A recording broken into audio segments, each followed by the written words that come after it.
Hello, in front of me I've got FC25. In this video I'll show you how to use shielding. In the beginning, let's go to Training Center and go to shielding.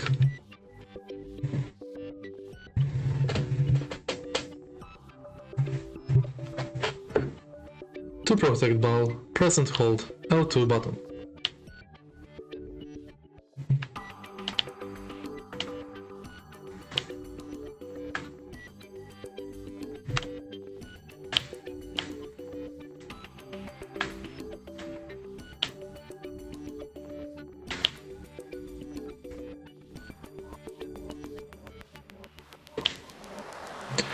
If you find this video helpful, please leave like, comment and subscribe.